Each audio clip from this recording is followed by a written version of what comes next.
이렇게 시간이 안 가는지 정말 버스 안에서 going 이불 속에서 going 은 언제나 너에게 going Assalamualaikum warahmatullahi wabarakatuh. Halo semua, perkenalkan kami dari podcast Jalor. Pada video kali ini, kami akan membahas mengenai hukum pidana. Namun, sebelum dimulainya video kali ini, kami akan memperkenalkan diri sendiri terlebih dahulu. Perkenalkan, nama saya Sadurwis. Saya Siti Zahra, saya Tia Lela, Saya Rosyana Dwi.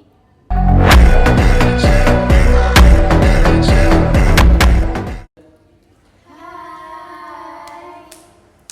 Apa kabar nih kalian? Alhamdulillah baik. Habis dari mana kalian? Tadi ada kelas. ya kelas Meti sama Bu Arisa. Oh, bahas tentang materi apa? Tadi sih materinya hukum pidana. Wah, kebetulan banget nih di podcast kali ini kan kita mau bahas hukum pidana. Jadi langsung aja nggak sih kita mulai? Boleh. Nah, tadi kan habis mempelajari tentang materi hukum pidana. Kalian tahu gak sih hukum pidana itu apa?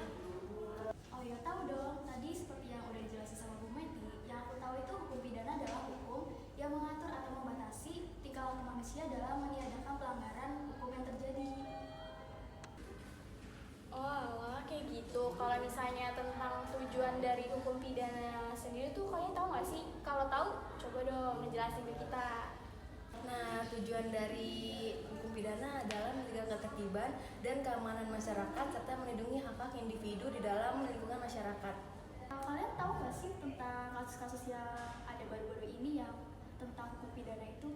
Kasus Vina Cirebon itu Nah, berarti iya itu. yang katanya tuh pelakunya tuh kayak ada yang belum ditangkap atau sengaja disembunyiin karena ada orang besar yang ngelindungin dia. Anda menyaksikan news update pukul 22 waktu Indonesia Barat. Dua warga tewas akibat diserang geng motor di Cirebon, Jawa Barat. Serangan terjadi ketika korban melintas di Jalan Raya Talun. Merupakan sepasang kekasih tersebut dipukuli hingga tewas. Diduga aksi pembunuhan ini dilatar belakangi dendam lama. Salah satu korban merupakan anak anggota polisi yang bertugas di Cirebon. Nah kan yang pelaku utamanya kalian tahu gak sih yang Egy itu? Kok bisa sih sampai sekarang nggak ditemuin? Hukum pidana sendiri jalan nggak sih buat pelaku tersebut? Terus kayak kenapa polisi sampai sekarang? Mungkin polisi tahu.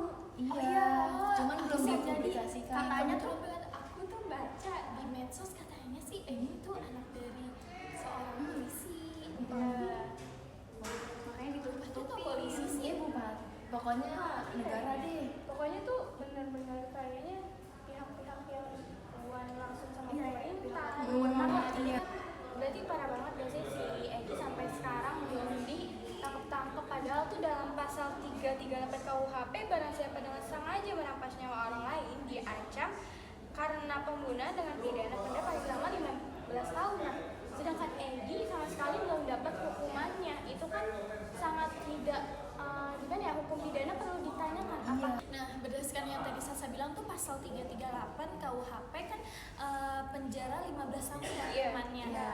Nah, kalau seandainya si Peggy ini bakal ketangkap, Iya. nah kan kemarin ada tuh yang kasus namanya Peggy ya. Peggy Iya. yang ditangkap tapi itu salah Oh orang. iya. Harusnya tuh Peggy Ripra, yang pertama tuh Peggy Setiawan. Kita nggak tahu itu Peggy Ripra apa siapa ya. Masih Iya, abu. iya, Iya. iya. Nah, kalau seandainya nanti Egy bakal ketangkap juga, apakah masih berlaku itu? Kan ada masa ini nggak sih kayak kasus ditutup tuh hukumnya udah nggak berlaku kalau misalnya udah ngelewatin dari beberapa tahun gitu. Ya mungkin nanti kita lihat lagi kali ya Perkembangan dia dari kasus kasus ini, ya. ini gimana sampai berapa tahun masa berlakunya sampai orang itu ketemu gitu. Kayak difilmkan kan ini udah lama banget dari 2016 nya. Gara-gara difilmkannya ini jadi kayak geger lagi gitu loh. Tergerak lagi lah oleh polisi untuk mengungkapkan. Semoga dari aparat polisinya juga ya. Iya, jadi jangan harus viral dulu baru ditindaki. Harusnya sih langsung ditindaki ya. Ini Iya. oknum-oknum yang kayak Udah gini nih bertahun-tahun. yang bikin kita nggak percaya lagi sama aparat. Ya Ada nggak? yang istilahnya bilang tuh kalau apa hukum itu kok jam ke bawah tapi tumpul ke atas. Iya. Terima kasih telah menonton podcast kami. Kurang lebihnya mohon maaf jika ada kesalahan baik dari kata maupun ucapan. Wassalamualaikum warahmatullahi wabarakatuh.